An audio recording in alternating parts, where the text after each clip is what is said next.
Welcome to Sex is Medicine, your number one resource for holistic sex education.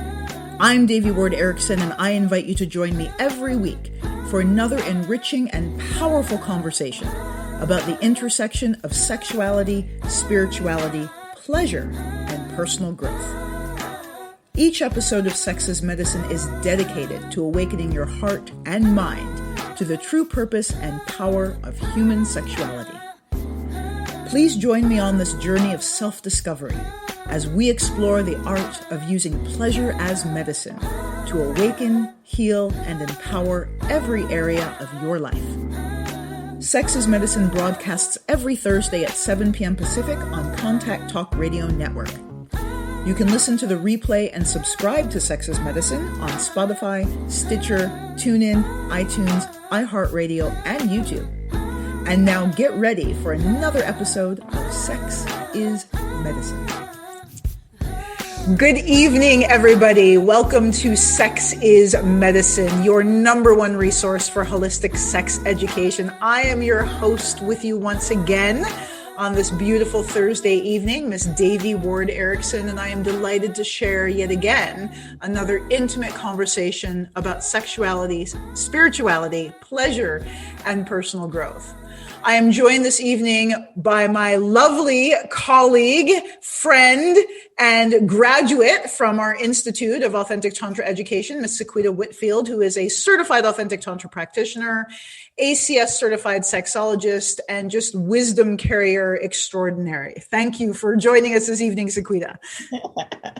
Thank you for having me. It's my honor. Yeah. Such a pleasure. So tonight we're going to talk about Tantra and menopause. And I'm so grateful to have you contributing to this conversation, Sequieta, because this is a question and a topic that we get a lot of interest in through the Institute. We get a lot of questions through the Institute. There's a lot of, it's a topic of conversation. People want to know more about it. They want to know if Tantra can help them alleviate menopause or help them address some of the symptoms of menopause. So I'm so grateful to be having this conversation with you because this is one of your areas of focus and speciality based on your life experiences. So let's just go ahead and dive right in, not keep our audience waiting another minute. So let's first outline and define what menopause is. What is that exactly? What are we looking at? What are we ladies looking at for our future years here? Oh, wow. Thank you again. First of all, let me just say off the bat, I'm not a doctor. I'm not a medical professional. This is just all my own research and information and life experience. So menopause is technically, professionally, medically classified as a cessation of your menses, of your period, for up to at least a minimum of 12 months or longer. And so there's three stages. There's perimenopause, there's menopause, then there's postmenopausal. Perimenopause is that phase of a woman's life where the hormones start to change imperceptibly. Mm-hmm. And so you may be experiencing things that you don't relate as being menopausal, like motor skills. You start to drop things, bump into things. You get a little mental fogginess. You may feel like you're just overworked, fatigued. So those are some minor symptoms of perimenopause. Okay, so let's pause there and dig into that a little bit, because that's number one. I didn't know there were three stages of menopause. Like, I don't think that most of us are aware that there's peri, and some people know that there's peri, but then there's menopause and then there's postmenopausal. So there's these three distinct stages, and it sounds like they all have their own symptoms and their own kind of issues. Exactly. And because of my own history, I had a history of fibroids. And so I had been in communication with my gynecologist for many years about symptoms of perimenopause, because fibroids have a tendency to grow during perimenopause. And that was my experience. Okay, so that again, that's important information that I had no idea. So, fibroids are a fairly common occurrence, particularly for women of color, and the fact that they'll grow during perimenopause is a big deal. And then also, you were mentioning some of these other symptoms like dropping things or brain fog or like our motor skills. So that's something that I've noticed in the past, 2 or 3 years, like particularly the brain fog, which I dealt with keto diet. Low carb diet, but like the dropping things or memory lapses, like it's like I can't quite form the thought or get the word. I'm like, what's happening to my brain? Am I like smoking too much weed or what's going on here? Well, okay, maybe, but no. I don't smoke that much weed, so it could have been that. Yeah, and that that's just something that I had to do on my own research, because I was starting to feel like, what is wrong with me? Yeah. What's wrong? Yes. And so, and with perimenopause, because the fibroids growing, then my periods started to change. They got heavier, they got more painful. So for me, one of the options was to have the fibroids removed. So I did, and that helped for a few years and slowed down the menopause for me. I was about 43. Okay. And then. So I had a pretty good pretty good easy going for a few years. And then I would turn to 50-ish, menopause hit for me. Yeah. And that was even more. Then the hot flashes, then the sweats, then and so let me explain that. Before the full menopause, perimenopause, my period started to become further and further apart. So they would go 6 months, 9 months, and then I'd have another period. And then I got to count again, because I wanted that full 12 months. I was done. It's like your days sober, your days off of your months off. Exactly. Chip, your 1 year chip. Yes, I had to. Damn, I relapsed. Okay, so. But once the full 12 months came, I had already started the hot flashes, which for me were very, very intense. Some women do not have hot flashes at all. Some women don't have any symptoms, very, very minor symptoms that they just breeze right through. They stop their period and they're done. They don't even notice, the mood swings or the depression or the fatigue or the night sweats. They don't notice there's so many, difficulty concentrating, weight gain. Oh my God. Yeah. I gained 20 pounds, like it seemed like overnight, but it was a few years of just steadily increasing no matter what I did, the diet, the exercise, it was just hormonal. Okay. So going back to you asking me what is menopause, it's like what happens is that the hormones start to change. And so your estrogen and progesterone levels, which regulate your menses, which regulate most of your, hormones, they start to decrease. And a lot of women will start to have symptoms, but their numbers, their estrogen progesterone numbers don't change. They stay within this range. And so the doctors will often say, oh, you're not in menopause yet, but your body's like, I beg to differ, Yeah. So fluctuations, it sounds like they're minute. Yes. Fluctuations. Yeah. And so they're not necessarily regularly, you can't track them necessarily unless can you do it specifically like from an in-depth hormone test? Yes. Yeah. Okay. Yes. And I had several of those just to see where I was at, because it was so, like I said, for me, it was so intense. My memory loss, the depression, I started to take antidepressants. Wow. So who knew? Like, this is so important, because I had no idea that perimenopause or moving into menopause could bring about depression, could bring about, I don't know, night sweats. I thought I was getting the flu, or like, there's just so many of these symptoms that you're describing, the memory loss, like, and then we walk around thinking that there's something wrong with us. There's something wrong with us as usual. And then of course, society, we're conditioned to believe there's something wrong with us. Yes. Well, if you have a vagina, that's what's wrong with you. And I wasn't raised around a lot of women who told me what to expect. Yeah. And the women that I did know didn't really talk about it. It was just kind of like, oh, I've got my private summers, and they don't talk about and when you get into menopause, they don't explain the vaginal dryness and the painful penetrative sex and, tight pelvic floor. And they don't know. I did, by doing my own research and talking to women like you and other women where we've had these roundtable discussions about Yeah. our yoni system, our yoni verse. I have to share this. I'm like, okay, this needs to be shared, you know, um, especially the anxiety. Now, when I talk about the depression early on, um, I took antidepressants because the very, very low dose of Prozac helped with the hot flashes. And that was at the suggestion of my gynecologist. It Okay. did help with the low level depression, but it definitely helped with the early onset of the hot flashes. So for me, that was the bonus. There are other holistic therapies that I tried. Because I wanted to be proactive. I wanted to try all the holistic stuff before I went to Western medicine. Yeah. Yeah. Western medicine, was the ultimate, the last solution that I had. And why was that for you? I wanted my body to stay in as much natural state as possible. Yeah. I tried, you can research this. There's black cohosh, there's rose hips, there's St. John's wort. I recently discovered DHEA, which is magnificent, especially with the elasticity of the vaginal walls and the tonality of it. Yes, ma'am. And so, but I still had a very uncomfortable menopause, very uncomfortable. And so eventually I did have to go to HRTs or hormonal therapy replacement. Yeah.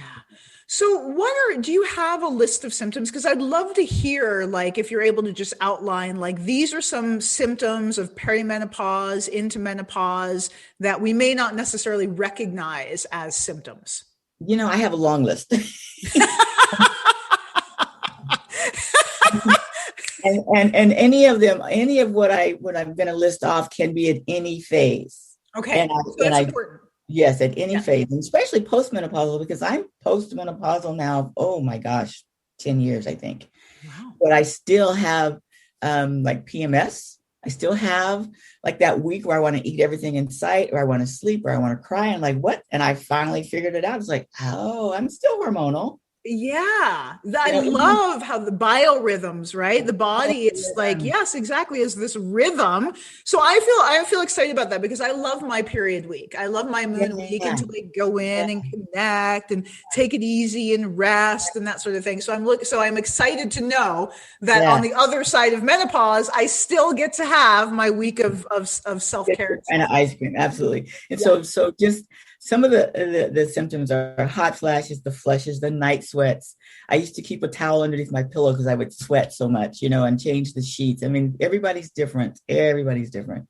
The irregular periods, the mood swings, the vaginal dryness, decreased libido. So a lot of women you'll hear say they have no interest in sex, and they'll blow it off by saying, "And I don't need it," because they don't know. Yeah. They don't know they can still be juicy and sexy and, Well, they don't know that sex is medicine. Right. That sex is medicine. There's headaches, breast soreness. Burning mouth, joint pain. Joint pain was familiar to me. Digestive problems, electric shocks, like you'll have electric shocks. And I had a lot of that in my hands, my fingers, which was weird. Yeah. Muscle tension. I think I talked a little bit about that, about like especially the pelvic floor. I just recently learned about that. The tingling extremities, itchy, dry skin, fatigue, anxiety, disrupted sleep. That's a common one. That's a big one. You'll hear a lot of it's not just stress from work. No, you'll hear a lot of women say, I'm not sleeping. And then I'll question them, well, where are you in your cycle? Where are you in your, where are you in your pause? And I'll share with them things and they go, oh, that makes so much sense. Because you may fall asleep, but not stay asleep. Yeah. The waking up at 1 in the morning or 3 in the morning kind of thing. I just thought it was my liver. Yeah. Your bladder is and so there's weight gain, there's hair loss. Some people have hair loss. Yeah, you'll notice. And I had some shedding. For about a year or so, just shedding. And dizzy spells, bloating. Dizzy spells being like you may stand up too fast and get a little dizzy. So your blood pressure kind of drops a little bit right there. The stress incontinence where you sneeze, you pee, you laugh, you pee, that kind of a thing.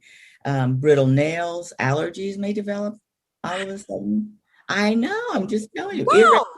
Yeah, irregular heartbeat. And this one makes me laugh because I remember I didn't want to have this body odor and urine odor because, I don't mean any offense, but I remember as a young person, young child, especially going around like older women, I go, Mom, they don't smell good, and it's like, I didn't know, but your body just, and your urine changes and takes on a different kind of odor, which that's when I started drinking yoni tea. I'm like, we're not having that. You know, you know, Uh-uh. you know, Yoni tea from one of our yeah. other sexist medicine guests. Yes. Thank you so much. Panic disorder, osteoporosis is a big one, which is why we often hear medical professionals telling us to do more weightlifting to strengthen the bones, to strengthen the muscular structure so that we don't develop osteoporosis as women. That's a big one. That's why we do a lot of weight bearing exercises, even if it's just your own body weight. And then I talked about the motor skill disruptions, bumping into things, dropping things. Yeah. Car accidents, being more unfocused is a word. Is that a word? Yeah. Yeah. So like a little bit ungrounded. Yeah. Distracted is what I'm looking for. Yeah. Ungrounded. Exactly. Mm-hmm. So that's just the tip of the symptoms. I'm sure other people have different ones that I didn't name, but yeah. Well, that's just blowing me away how some of these symptoms I would never attribute to menopause, like the brittle nails, again, the bumping into things, the memory loss, I would have never attributed specifically to menopause because conventionally we hear, oh, the loss of libido and your estrogen drops and, vaginal drop. At least I've heard about that. But in terms of some of the more nuanced and subtle that seem totally unrelated, some of those symptoms, my mind's just kind of blown a bit about that. Yeah. So then how do we, what is the cause of all these symptoms? Like what the heck is going on? Mostly, like I said earlier about the hormonal changes, our adrenal glands, which kind of, and the pineal gland and the pituitary gland, all those main glands that help us function, they get overworked, fatigued. They start producing more cortisol. They start, not doing the things they need to help us stay regulated. Mm-hmm. So our whole body gets out of whack. So it seems like doing therapies to address, it sounds like, like adrenal fatigue, so to speak, or glandular overwhelm. It seems like doing things to help support the functioning of those systems would help alleviate some of the symptoms. Yeah. Like less sugar, which is that's my drug of choice. Forget the weed. Give me the sugar. Weed's actually really good for you. So less sugar, less white products, white flour, those things that, put extra stress on the body. Those common sense things that we've been hearing about, eating more whole foods, eating healthier, drinking more water, those things that help the body actually produce those hormones that after a certain age we stop producing. So it seems as though like the Western diet, the typical Western diet and the typical Western lifestyle, which is very yang and overdriven and, overextended, all of those are like the antithesis of what we need in order to kind of glide through this change of life with some ease and supporting our bodies. Because like you said, by the time we hit menopause in this society, we're depleted. We are definitely good word. Yeah, we are so depleted. And you wonder why women are, get angry as we age because we're tired. Yeah. Exactly. We're tired of the bullshit. We're tired. You just sucked out my life. Yeah, and so I've talked about this before with our cultural conditioning that, we're shamed about our aging, the media shames us for being dry and brittle and dry and unsexy, and they want to push all these products at us that are sometimes even more harmful to the body, right? Not non-organic or anything like that. So we have to be mindful of those things. I find I had to be mindful of those, making my own lube, that kind of stuff. We don't celebrate it like some other cultures do. Yeah. So no rite of passage. No rite of passage. Yeah. So I always offer to create your own. I had to have um, a hysterectomy a few years back because my fibroids grew back. And because by then I was actually postmenopausal. So I started to spot. I started to bleed a little bit, and it was just spotting. And the medical professional said, well, if you continue to do this, then that is a precursor to cancer. So you should have a hysterectomy. Had I known about yoni steaming, I might have been able to save my uterus because it was just a coagulation of old. That's my belief. Yeah. Just old gunk coming out.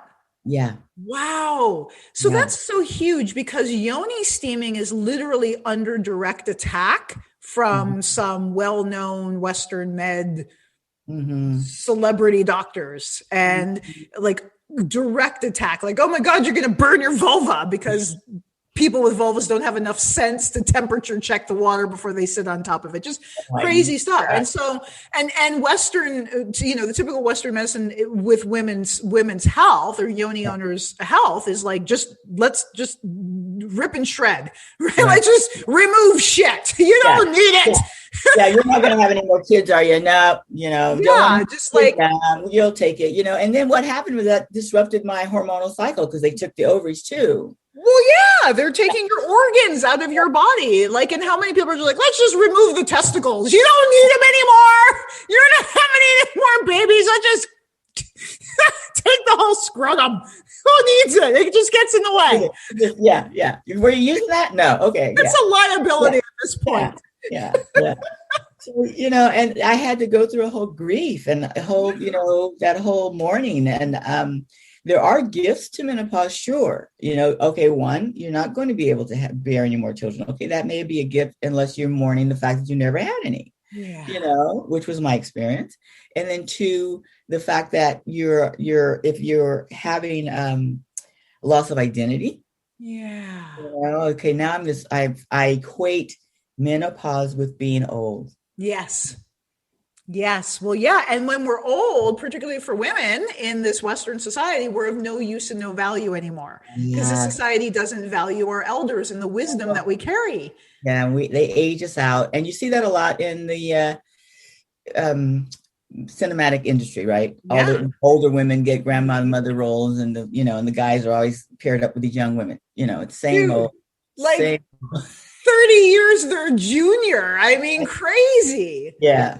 So we're chipping away at that a little bit, but yeah, just not enough. But so I think that for me, a few years ago, actually, when I was introduced to Authentic Tantra is when I celebrated my menopausal self, my age, the crone in me, the older woman in me.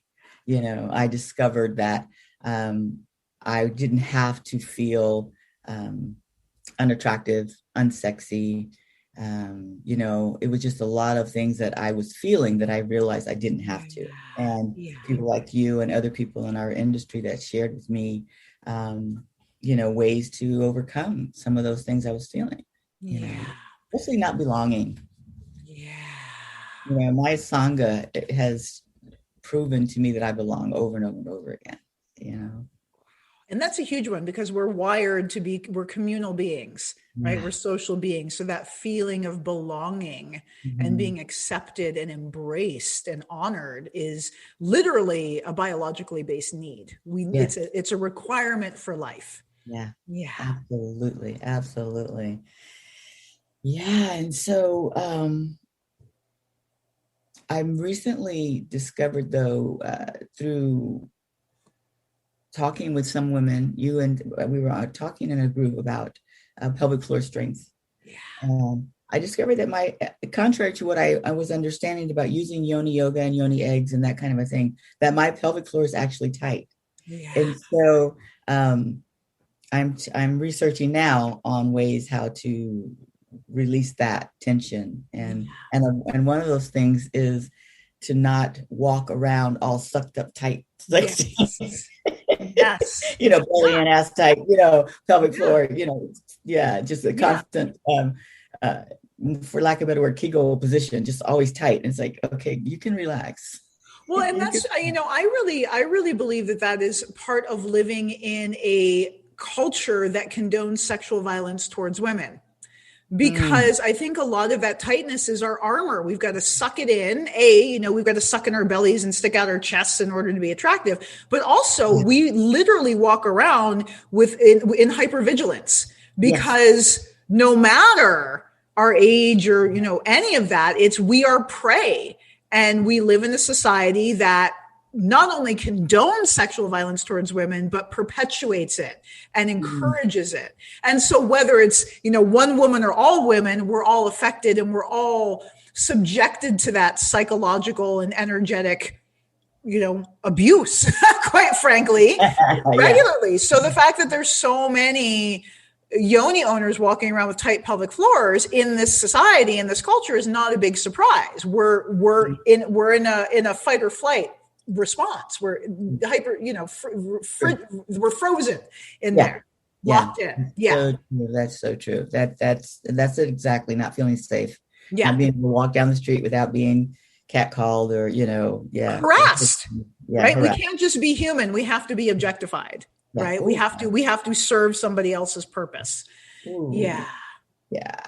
Yeah. So let's talk about some of the natural remedies, because we touched on them, but I'd love to have a little bit more detail. So there's like herbal remedies we can cover, and then there's like physical therapies, there's exercises we can do, some of which we do in Authentic Tantra. So what are some of the herbal remedies that you came across to help alleviate some of these undesirable side effects or symptoms of menopause? The Epsom salt bath soaks helped a lot. Wow. And, Okay. just drawing out some of the toxins and, just relaxing the body. I mentioned before, I use St. John's wort, and there's one product on the market that I used early in my menopausal life. I don't know if I'm not pushing it, but it's called estrogen. That worked for a little while. And What that is was it called again? estrogen. Estrogen. Okay. And it's a soy-based product, so there's a lot of controversy about taking too much soy because then you're risking the chance of breast cancer and that kind of a thing.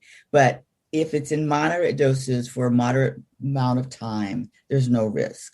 Okay. It's just overextended use for a long period of time that you're actually open your body up to risk. And then still, that's not even enough. You could really not take enough to cause cancer in the body. That's just So from my eating tofu every day is not going to give you breast cancer. right, and Yeah, yeah, that's good news. yeah. Drinking soy milk every day is not going to, there's not enough soy in that product unless you make it yourself. You know what I mean? But we all fall for it. It's like, okay, never mind. And all the sales went down, and people like freaked out, and myself included, because I didn't do enough research. I didn't know. You Yeah. know. Yeah. The Um, impact of media. yeah, and so some of the other just drinking teas like ginger, ginger's my favorite. Ginger, like ginger lemon teas, anything that reduces inflammation. Okay. Turmeric teas, I love those teas that just because my body responds well to those, Okay. because I tend to be highly inflammatory. Okay. So any teas that reduce inflammation, green teas are really good. Mhm. Um, what's the tea that's chamomile? The calming teas, Mhm. Now, what those. about things like red raspberry? Because I know red raspberry leaf is good for menstruating women. It's good, supposedly good for your like reproductive health in general. But would it be specifically prescribed, do you think, for menopause? I did not come across that in my research, but if it works for you, so be it. Everyone is going to do their own, because what works for one doesn't always work for the other. Yeah. You know, Yeah. I just good to know that these things are Chinese medicine has a lot of different, like if you go to an acupuncturist or, an herbalist that specialize in naturopaths, I believe it is, that specializes in that, then they can also give you different combinations of herbs that would probably work for, work for Yeah. you. So some of the things I've heard are black cohosh Yeah. root, Yeah. Black wild cohosh. yam. Yeah. Wild yam. Wild yam usually comes in a cream. Okay. And that's Um, progesterone, right? Is That's that progesterone, and it's usually rubbed on the wrist or in the lower back. okay? Did not quite work for me, but other women, because of mine, like I said, mine was a little bit more severe. Um, Rose hips, St. Okay. John's wort, And the DHEA especially. Yeah. Okay. Yeah. Yeah. All right. So those are some like supplemental therapies. What about physical things that you found have been really supportive for you in not just alleviating menopausal symptoms, but also reclaiming your juicy? Because that's one of the big, I guess, losses, right? Is that we like, we're supposed to be these sexy, lubricious, if that's a word, beings, during our fertile years. And then when we stop menstruating, then we dry up and we're, like little raisins, right? And so getting that lubrication, that sense of lubrication, internal lubrication, is important for our sense of embodiment, I think. Well, yeah. When I came to Authentic Tantra, I was just void. I wasn't feeling sexually, mentally, emotionally. I had just come through a series of events that just left me, void. And so the first thing I wanted to do was reclaim my sexy. And so some of the physical things I did was cultivating, self-pleasure. I signed up for, Tantra Mastery and learned how to, cultivate sexual pleasure and reclaim that juiciness, and then practicing yoni yoga with the yoni eggs and the I call it sexogenics that you teach, that. I love that. Sexogenics. I've never heard of that word. I love it. Sexogenics. I love that. Yeah, it's it's movement with meditation and loosening that pelvic core, that pelvic girdle was so important. Yeah. For me, definitely. Yeah. And then just basic walking, running, dancing. Dancing, especially for me, because that's one of my meditative outlets. And so dancing helps. What else? There's so many other. Well, and in sex. Exactly. It's medicine. Sex. Well, because all of these things that we're mentioning help balance the hormones. And I know like 13 years ago when I first started studying Tantra and yoni eggs and all of that, something that really stuck out to me was that yoni eggs or yoni exercises, vaginal toning exercises using stones, was one of the primary therapies in the Taoist tradition for preventing, not even alleviating menopausal symptoms, but preventing them from happening whatsoever. And one of the benefits of doing these vaginal toning exercises, that they said, was balancing your hormones. And I know that came under attack from Western science saying there's no way that exercising your vagina is going to balance your hormones. But here's the thing. If going for a jog is going to balance my hormones, like this is documented fact that any kind of exercise at all helps balance the hormones. So if I'm exercising my bicep, it's going to balance my hormones. So if I'm exercising my vagina, which also, my pelvic floor, which is a bunch of muscles, that should also balance my hormones as well. So it's kind of like a default of the actual exercise. Absolutely. Yeah. Absolutely. And so there's other, moving into what else can we do? Yeah. We have the 4 pillars, the 4 pillars of the Tantra that to me is like magic, because it's every facet of each pillar is so medicinal. And so meditation, calms us down. I discovered that using, if you're familiar with the 5 elemental practices, then water, because it governs, blood, sweat, and tears, lymph system, so practicing water element really helps, especially because if you're agitated or just, or you just need some clarity because we get so bogged down with what do I do next? Yeah. The water element really helps me with that stuff. And then fire, because I want to,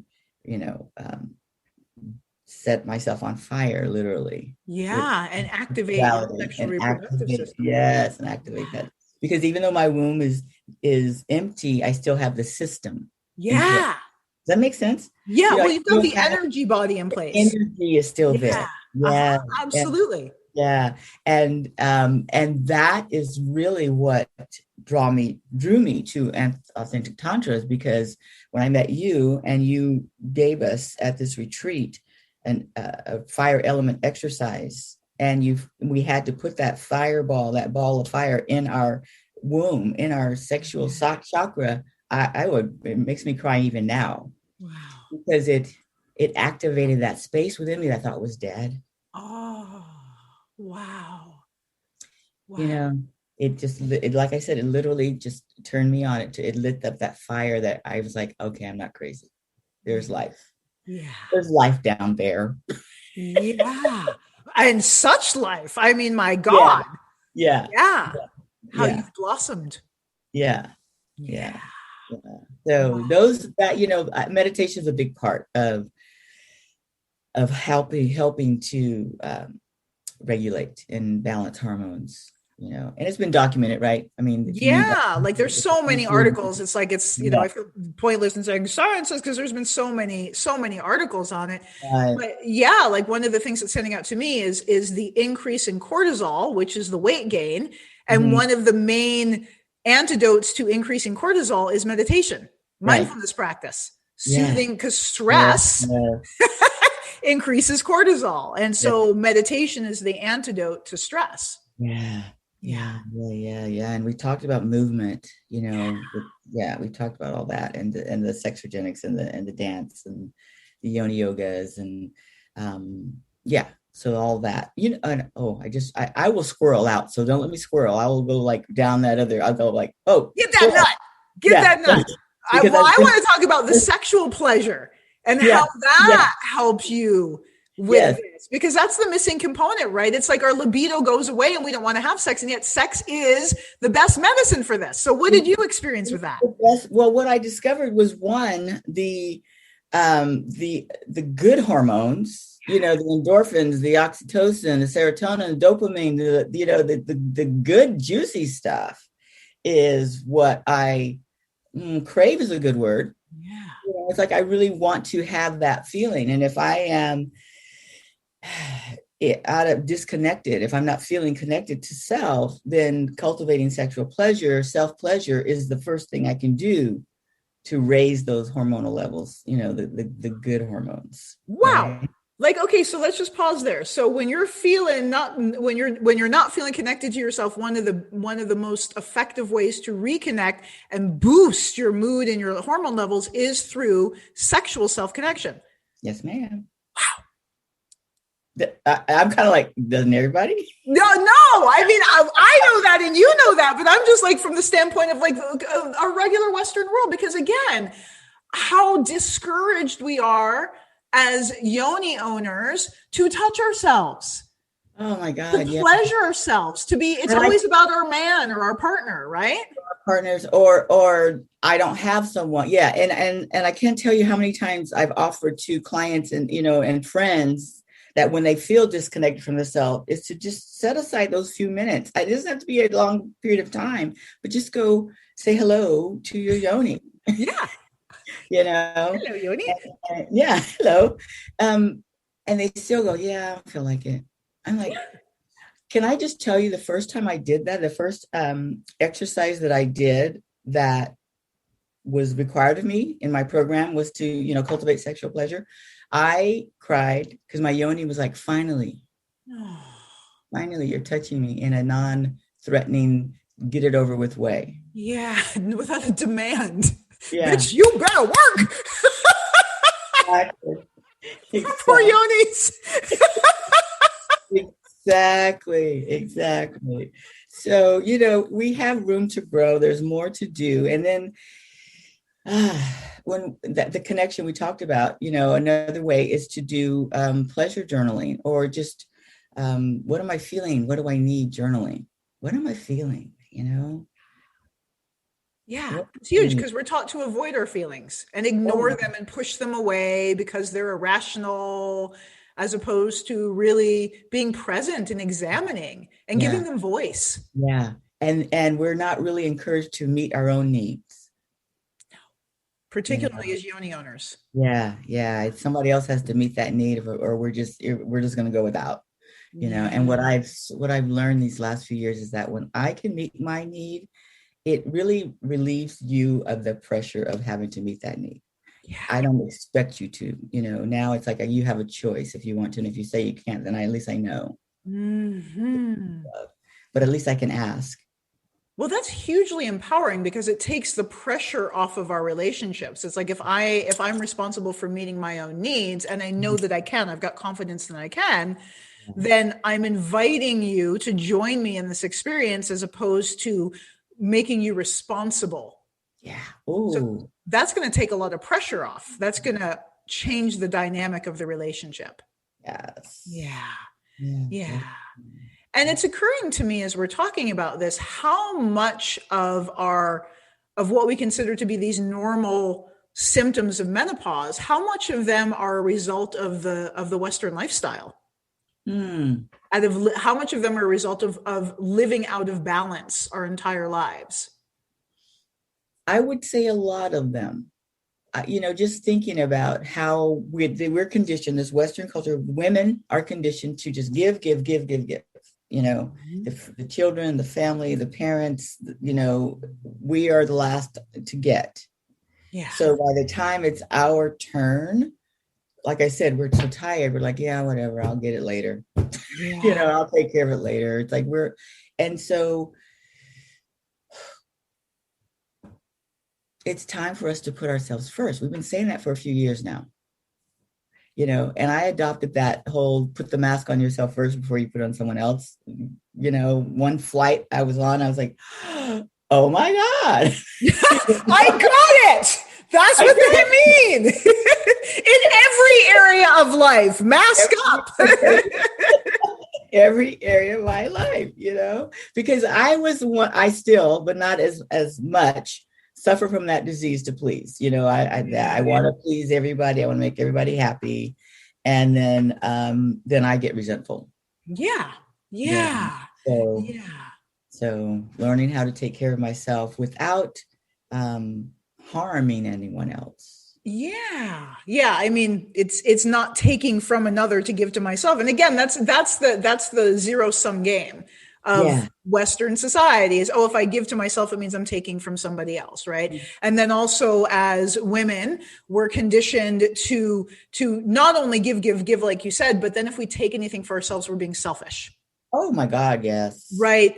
Taking 20 minutes to pleasure myself without, my partner or my children or my job or my whatever would be like, when I first started, I was like 20 minutes and 20 minutes is just getting started. But I was like, oh my God, that's over. What I'm going to masturbate for 20. Are you freaking kidding me? That's a long time. Yeah. I could be, that's so unproductive. What I could be doing in 20 minutes. Yeah. No.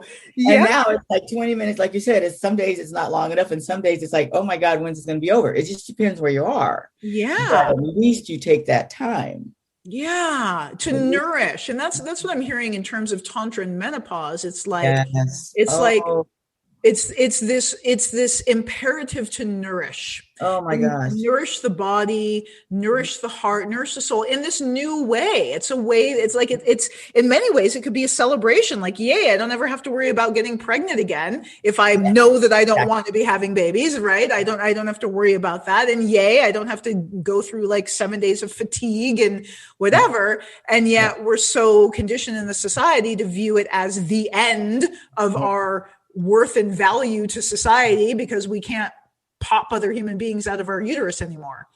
Yeah. And also with the nurturing thing that made me remember is that as we move through this life thing, and like the Chinese medicine call it our second spring, right? Yeah, I love that. It's just like, I love that part. I've discovered through Tantra that sexual union, love making, not just fucking, is so much more slower. Yeah.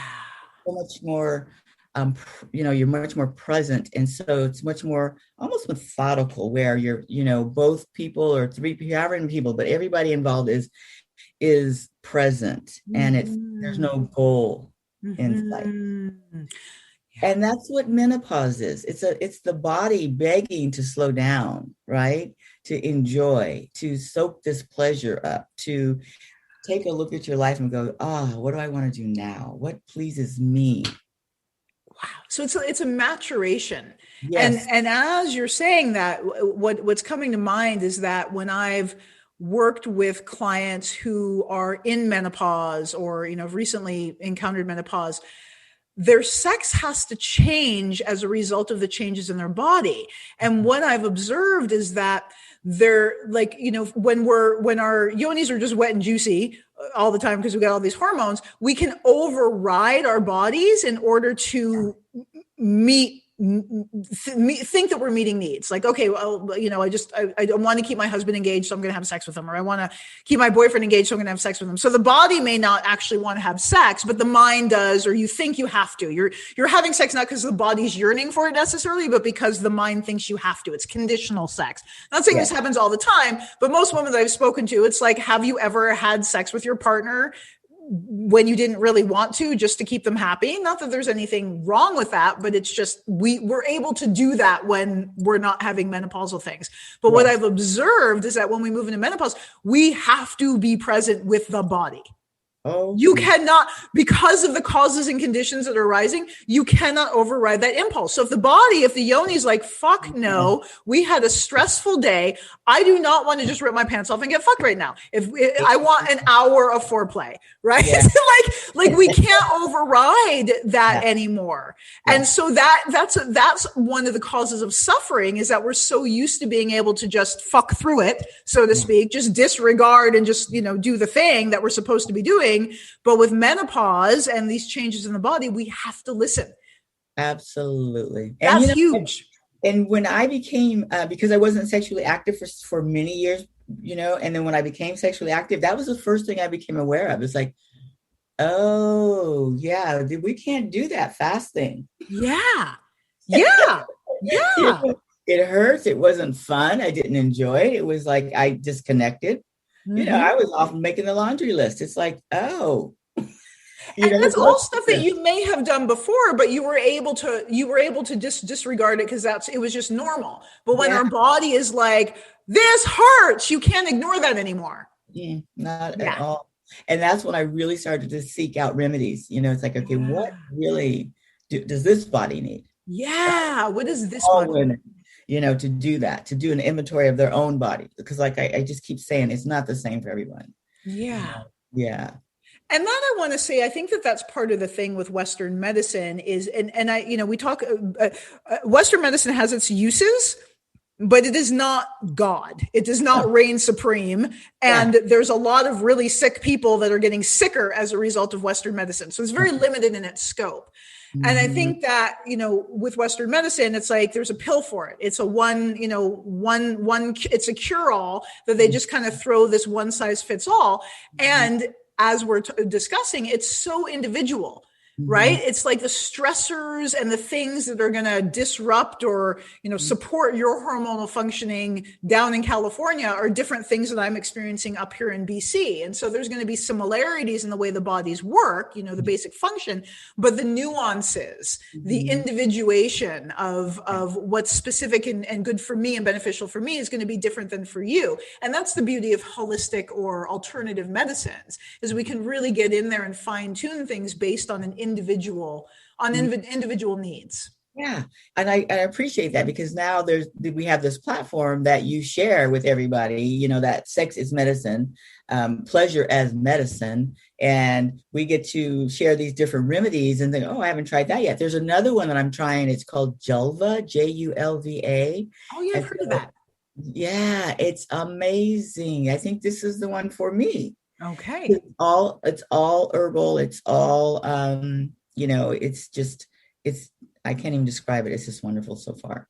Yeah. Okay. I love it. And are these like suppositories or it's supplements? A cream. It's a cream, and you only use about a pea size. But for me, because my issue was specific to the introitus, I was having extreme pain around the introitus, that it's helped to, what's the word when you rehydrate? Rehydrate, rejuvenate. Yes, I've rehydrated, rejuvenated that whole interior of the vaginal canal for me, and so it's and the vulva is a lot more plumper now and a lot more fuller. Yeah, but the pain, Yes. that's the first thing I noticed was after about 4 or 5 days, the pain that there's no pain. Wow. I know, Yeah. and So I love this idea of again, holistic combining.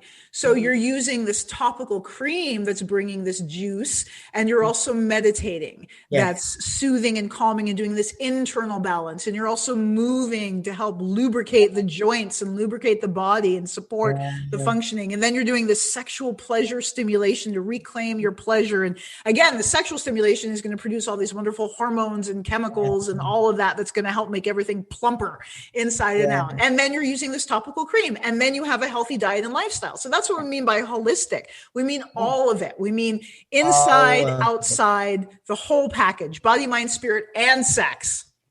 Inside, outside, same. And so, yeah, and and the yoni yoga, the yoni eggs too. Yeah, That exactly. for me. I'm not. Yeah, yeah. I Well, just yeah, that's it. Because the yoni yoga, that in my mind, that falls under movement because I do that all together. But I have to say to the audience, my friends, if you are suffering at any point in your life from low libido, a week of yoni yoga is going to correct that.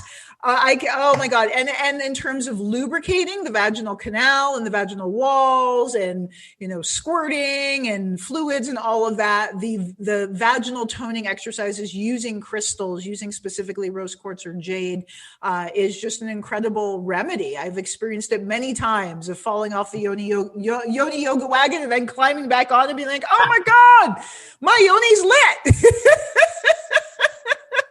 It makes you wonder why I oh my fall off. God. I thought it was just me and then I fall off. Okay, I'm so glad you said that.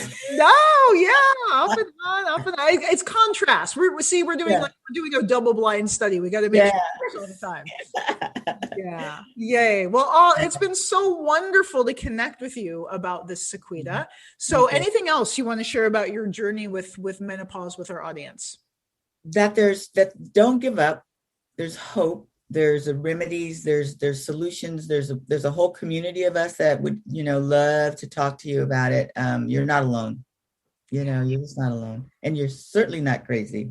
Yeah. No.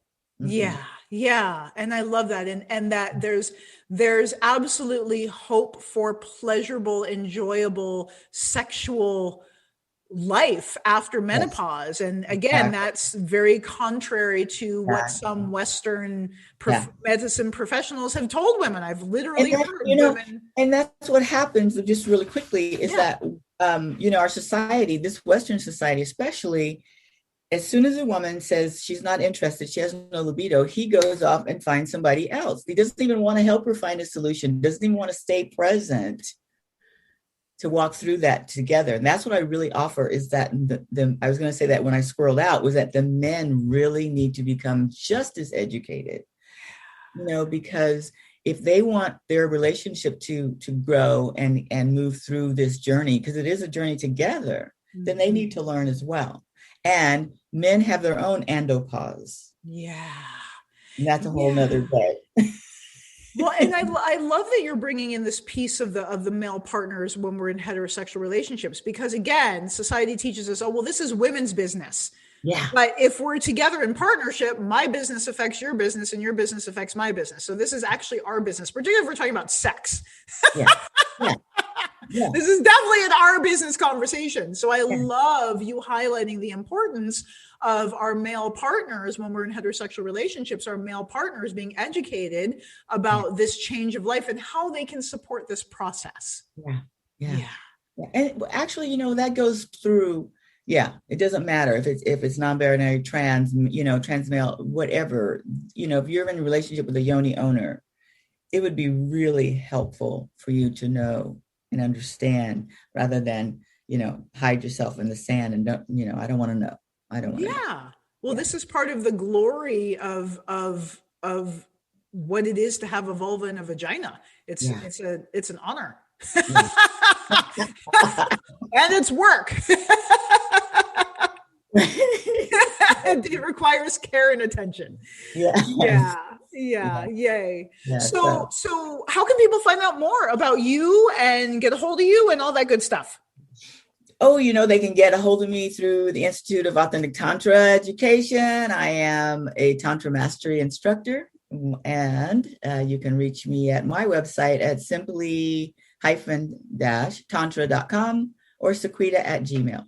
Wonderful. So yes, Sequieta is one of our newest faculty members at the Institute of Authentic Tantra Education. So if you would like to go through our Tantra Mastery training program for personal or professional use, to move on to phase 2, the certification program, then please feel free to reach out to her at authentictantra.com. And then if you want to work with Sequieta privately, through simply-tantra.com, you can find her there, Sequieta@gmail.com. And, it's just such a pleasure to share space with you always. I hope we covered everything. Well, if we don't, then we'll just do another show. We'll just keep doing shows until we're talked out. Thank you all for listening again for another episode. If you have any questions, feel free to shoot them into us at connect@authentictantra.com. We really love answering your questions. And I do intend to put back on the board once a month, Ask a Sexologist show where we have Sequieta as well as other members of our Tantra community, our certified sexologists, come on and answer your questions. So go ahead and shoot them to us at connect@authentictantra.com. Make sure that you subscribe to this show in YouTube, iTunes, Spotify, all the major podcasting networks, because it gives me a boost and I love it and I appreciate it greatly. It makes me very happy. And happy babies are a good thing. And then make sure that you stay connected with us on social media at Authentic Tantra, on Instagram and Facebook, and visit us at authentictantra.com if you want to work with any of our very esteemed and brilliant professionals that we promote there through that website, authentictantra.com. Thank you once again for joining us this evening, and I look forward to having you tune in next week at 7 p.m. Pacific for another episode of Sex is Medicine. You've been listening to Sex is Medicine with Devi Ward Erickson, your #1 resource for holistic sex education. You can listen to and subscribe to Sex is Medicine on Spotify, Stitcher, TuneIn, iTunes, iHeartRadio, and YouTube. Just search Sex is Medicine with Devi Ward. Stay connected with me and my guests on Instagram, Facebook, and Twitter at Authentic Tantra, and learn how you can use Tantra as medicine to heal, awaken, and empower every area of your life at authentictantra.com. Make sure to tune in to Sex is Medicine every Thursday at 7 p.m. Pacific on Contact Talk Radio Network, and join our watch party every Thursday evening on Facebook at Authentic Tantra. We look forward to you joining us next week for another episode of Sex is Medicine with Devi Ward.